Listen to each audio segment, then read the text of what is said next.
క్రీస్తు ప్రియమైన వాళ్ళారా, లోకంలో పాపము ప్రవేశించింది ఆజ్ఞ అతిక్రమం ద్వారా. ఈ యొక్క విషయాన్ని ఎంత చెప్పుకున్నా కానీ చాలదు. కానీ దీనికి ఒక నివారణ కావాలి, ఇందులో నుంచి విడుదల కావాలి.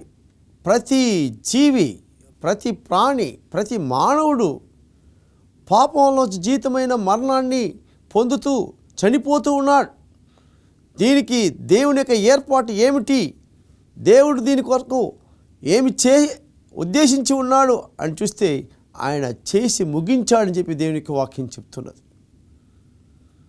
ఏమిటని చూసినప్పుడు మత్తయి సువార్త 1వ అధ్యాయం 21వ వచనంలో ఒక మాట ఉన్నది. దాన్ని ఒక్కసారి మనం చదువుకున్నట్లయితే, ఆమె యొక్క కుమారుని కనును తన ప్రజలను వారి పాపం నుండి ఆయనే రక్షించును గనుక ఆయనకు యేసు అని పేరు పెట్టుదు అనెను. తన ప్రజలను వారి పాపం నుండి ఆయనే విడిపించును, ఆయనే రక్షించును. ఈ యొక్క వాక్యంలో ఒక గొప్ప కార్యం ఉన్నది. అదేమిటని చెప్పినట్లయితే, ఆయన విడిపించి రక్షించువాడు. పాపంలో బందీ అయిపోయిన మానవుణ్ణి ఆ బందీఖానాలో నుంచి విడిపించేవాడు, అందులో ఉండకుండా బయటికి తీసుకొని వచ్చేవాడు, ఆ యొక్క కార్యమును వానికి లేకుండా చేసేవాడు, దానికి కావలసిన క్రయధనాన్ని ఇచ్చేదానికి, దాని కొరకు ప్రాణం పెట్టేదానికి వచ్చినవాడు యేసుక్రీస్తు. కాబట్టి ఇక్కడ ఆయనకి యేసు అని పేరు పెట్టమంటున్నాడు. యేసు అనగానే వాక్యం చెప్తున్నది రక్షకుడు అని. ఎందులో నుంచి రక్షణ? పాపములో నుంచి రక్షణ, మరణములో నుంచి రక్షణ, లోకములో ఉండే సమస్త విధమైన కీడులో నుంచి రక్షణ, బాధల్లో నుంచి రక్షణ, కష్టంలో నుంచి రక్షణ, అన్ని విషయాల్లో నుంచి రక్షణ. ఏ విషయం నుంచి రక్షణ దొరకదా అని అంటే అన్ని విషయాలు, పాపం వల్ల ఈ లోకానికి ఏమేమైతే వచ్చిందో దానన్నిటిలో నుంచి రక్షించేదానికి వచ్చిన వాడు యేసు. అందుకే ఆయనకు యేసు అని పేరు పెట్టమంటున్నాడు. కాబట్టి పాప క్షమాపణ కొరకు, పాపం నుంచి విడుదల కొరకు యేసు తప్ప మరి ఏ కార్యము ఈ లోకంలో లేదు అనేసి ఘంటాపదంగా దేవునికి వాక్యం చెప్తుంది. ఇక్కడ ఏమిటంటే, ఈ నామమున తప్ప మరి ఏ నామమున మీకు రక్షణ లేదని చెప్పి మనం చూస్తున్నాం. లోకంలో ఎన్నో నామాలు ఉన్నాయి, ఎన్నో పేర్లు ఉన్నాయి, ఒక్కొక్కరికి ఒక పేరు. ఆ పేరు గురించి మాట్లాడుకుంటే మనకు సమయం లేదు కనుక ఒక్కటి మాత్రం తెలుసుకోవాలి, అనేకమైన పేర్లు ఈ లోకంలో ఉన్నాయి. ఉదాహరణలకి ఎన్నైనా చెప్పుకోవచ్చు, కానీ యేసు అనే పేరు మాత్రం రక్షకుడు, రక్షకుడు, రక్షించేదానికి వచ్చినవాడు. ఆయన రక్షకుడు అని చెప్తున్నాము అంటే ప్రతి విషయంలో నుంచి రక్షించేవాడు, ముఖ్యంగా మరణంలో నుంచి రక్షించేవాడు. మానవుడు చేసి దాంట్లో నుంచి విడిపించుకోలేక తనకలాడుతూ ఉన్నాడు, పొరులాడుతూ ఉన్నాడు, పాపాన్ని ప్రేమిస్తూ ఉన్నాడు. ఈ యొక్క ఘోరాల నుంచి నన్ను ఎవడు విడిపించిన నుంచి పౌలు వస్తాగా చాలా బాధపడుతున్నాడు. ఘోరం, మంచి చేయాలా అని ఆశ అనేక మందిలో ఉంది, కానీ ఆ మంచి చేయలే. ఎందుకనగా నీవు ఖైదీలో ఉన్నావు, నీవు బంధించబడి ఉన్నావు, నీవై విడిపించుకోలేవు. అది ఏం చెప్తే చేయాల్సిందే. అందులో నుంచి విడిపించాలంటే రక్షకుడు అవసరం. ఆ రక్షకుడే యేసు, ఆ రక్షకుడే క్రీస్తు. పరలోకం నుంచి వచ్చినవాడు, పరలోకాన్ని విడిచి వచ్చినవాడు, నీ కొరకి నా కొరకు వచ్చినవాడు. ఆయన వస్తే కానీ విడుదల కాదనేది ఆయన యొక్క చిత్తము, ఆయన యొక్క తిట్టము, ఆయన యొక్క ప్రణాళిక. కాబట్టి ఆయన రిక్తునిగా ఈ లోకానికి వచ్చానని చెప్పి మనం చూస్తున్నాం. మానవుడిగా వచ్చాడు. దీని గురించే లూకాసు వార్త 1వ అధ్యాయంలో ఇలాగ చెప్పబడుతున్నది. 30వ వచనంలో మొట్టమొదట చూస్తున్నాం.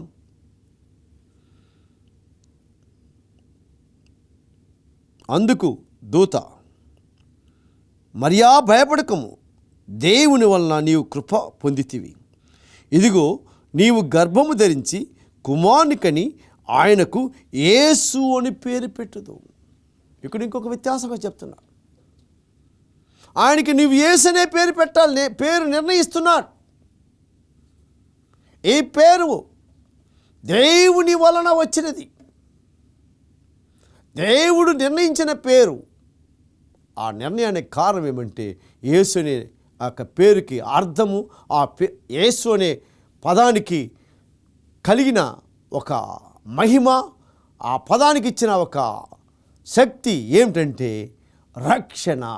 అంటే యేసు అంటే రక్షణ, యేసు అంటే రక్షకుడు.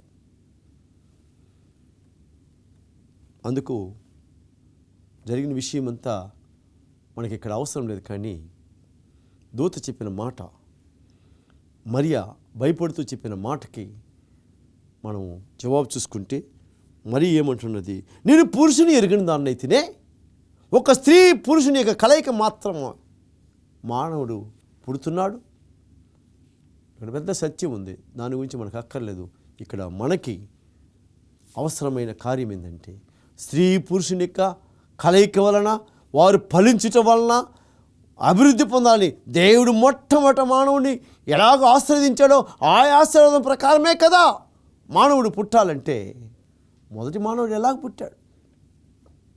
మొదటి మానవుడు మొట్టమొదట మట్టిలో నుంచి తీయబడి, రూపము దాల్చబడి, జీవము యొక్క ప్రవేశం ద్వారా, దేవుని ఊపిరి ద్వారా మానవుడయ్యాడు.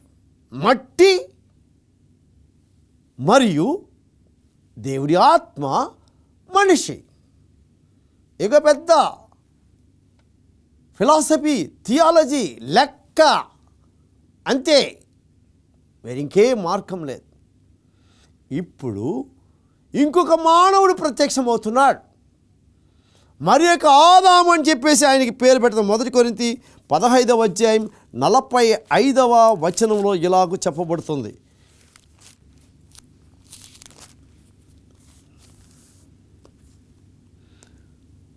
ఇందు విషయమై ఆదామును మొదటి మనుష్యుడు, జీవించు ప్రాణి ఆయనని వ్రాయబడి ఉన్నది. కడపటి ఆదాము జీవింపజేయు ఆత్మ ఆయనో. కడపటి ఆదాము, ఇక ఆదాములు లేరు. ఆదాము అనగా మొదటివాడు, ఆదాము అనగా మొదటి మనుష్యుడు, ఆదాము అనగా దేవుని కుమారుడు. ఇన్ని అర్థాలు వస్తున్నాయి. ఇక ఆ ప్రపంచంలో నుంచి వచ్చినవాడు, పరలోకంలో నుంచి వచ్చినవాడు. దాని గురించి ఇక్కడ వివరంగా చెప్తున్నాడు దూత మరియతోటి.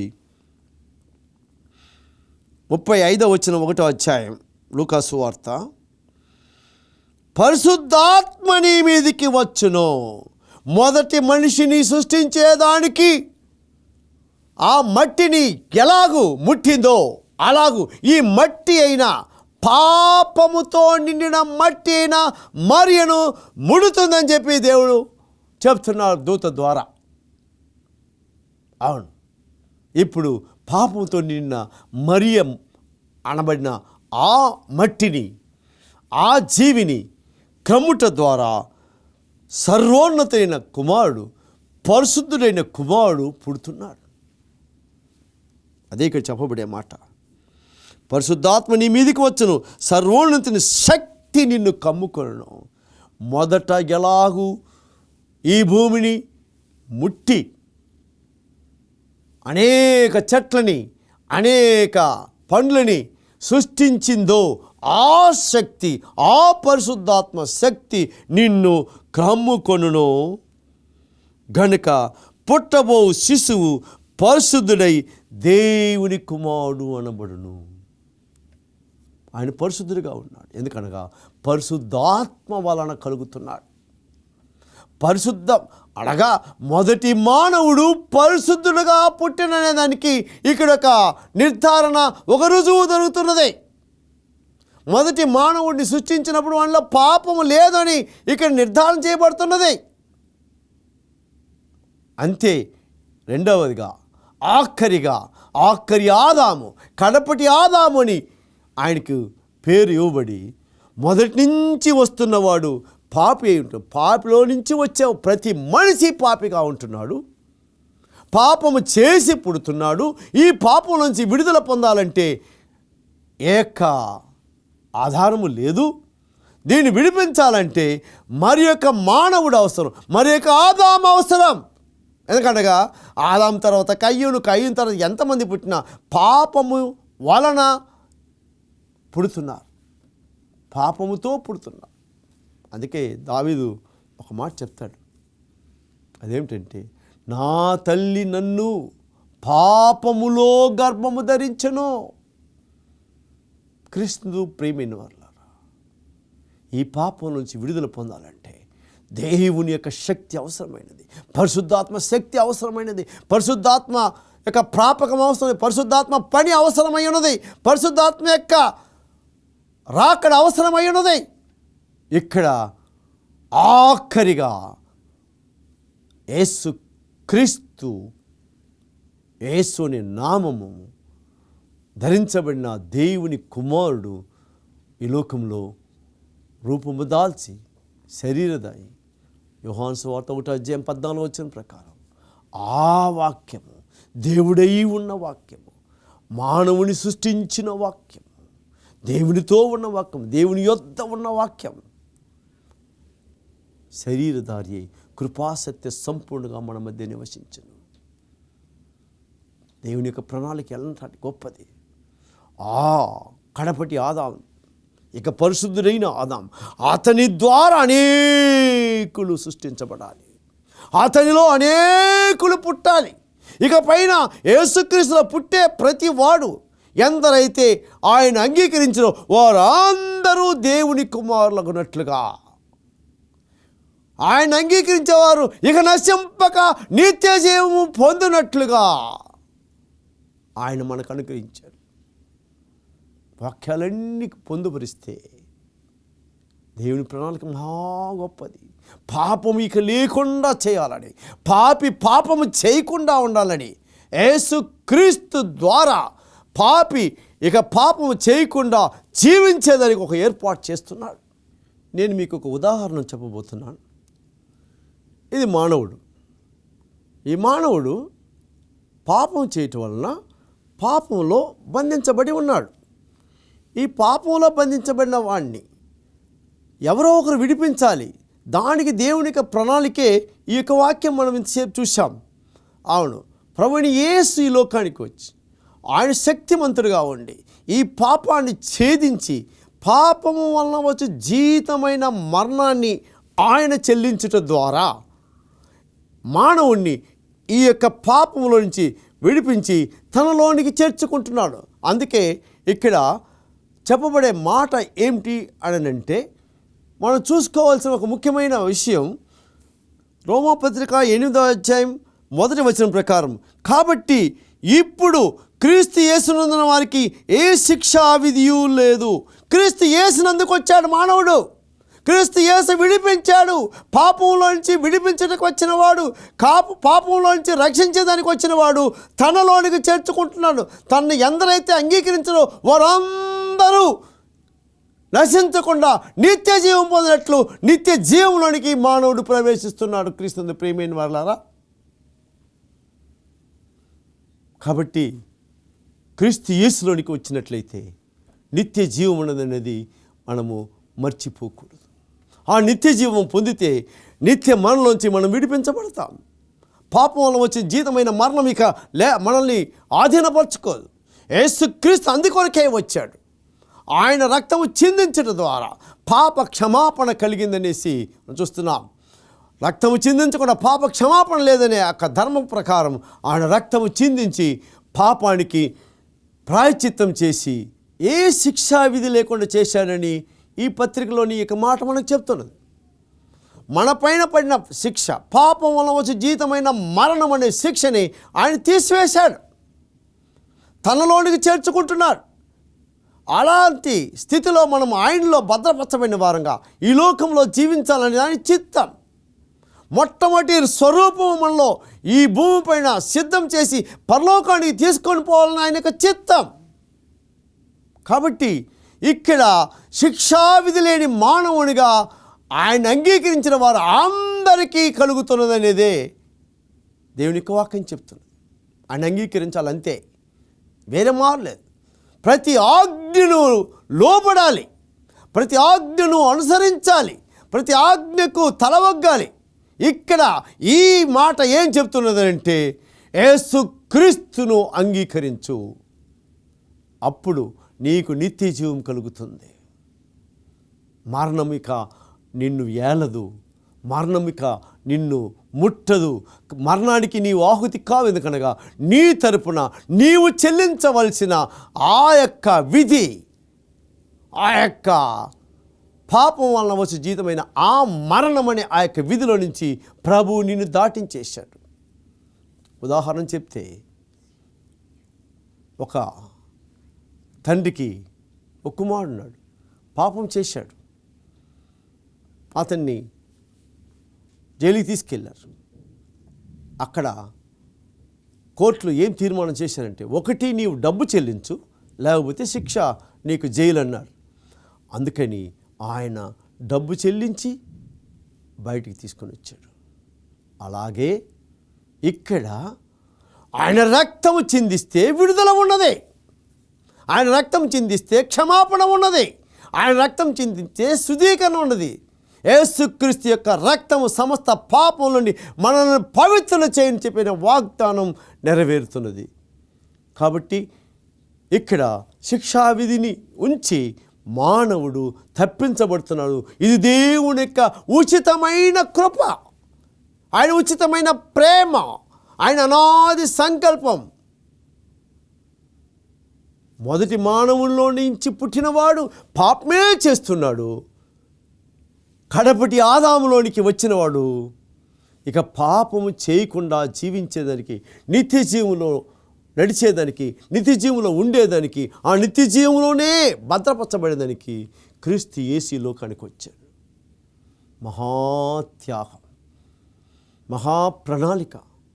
ఇది మానవునికి అర్థం కాకుండా ఏదో యేసుక్రీస్తుని అంగీకరించు, ఏదో యేసుక్రీస్తుని అంగీకరించు కాదండి. ఏదో యేసుక్రీస్తుని అంగీకరించే కాదు, ఆయన అంగీకరిస్తే, ఆయన్ని సొంత రక్షకుడిగా స్వీకరిస్తే నీవు రక్షించబడతావు, పాపములో నుంచి విడిపించబడతావు. ఇదే దేవుని యొక్క వాక్యం చెప్పేది. విడిపించబడిన వాడు రక్షించబడతాడు. వేరే ఇంకొకసారి పాపం చేయకుండా ఆయనలో భద్రపరచబడతాడు. ఈ స్థితి నీవు అంగీకరిస్తే మాత్రమే జరుగుతుంది, ఆయనలో ఉంటేనే నీకు జరుగుతుంది. అనగా ఆయన వాక్యము నీలోను, నీ నోటను, నీ యొక్క ప్రవర్తనలోనూ ప్రతిఫలించాలి. దేనికి? ఆయన నువ్వు లోపలికి చేర్చుకోవాలి, ఆయన లోపలికి చేర్చుకోవాలి. నీవు ఆయనలో భద్రపరచబడాలి. నీవు నాతోనూ నేను నీతోనూ కలిసి భోజనం చేస్తామనే మాట నెరవేర్చబడినప్పుడు మాత్రమే మానవుడు పాపంలో నుంచి విడుదల పొందిన వాడుగా జీవిస్తూ ఉంటాడు. ఆయన వస్తాడు, రాబోతున్నాడు. వచ్చినప్పుడు తన వారిని తీసుకువెళ్తాడు, అందరినీ తీసుకెళ్ళాడు. కాబట్టి ఆయన వారుగా జీవించాలి. మనం ఆయనలో జీవించాలి, ఆయనతో జీవించాలి, ఆయన్ని బట్టి జీవించాలి, ఆయన కొరకు జీవించాలి. యేసుక్రీస్తు ఎలాగ మనల్ని ఆయన కొరకు సృష్టించాడో మనము కూడా ఆయన కొరకు ఒక నూతన సృష్టిగా సృష్టించబడాలి. ఆ నూతన సృష్టి అయినప్పుడు ఆయన కొరకే జీవించాలి, ఆయనతో జీవించాలి, ఆయన వలె జీవించాలి, ఆయన మాటకు అనుసరించి జీవించాలి.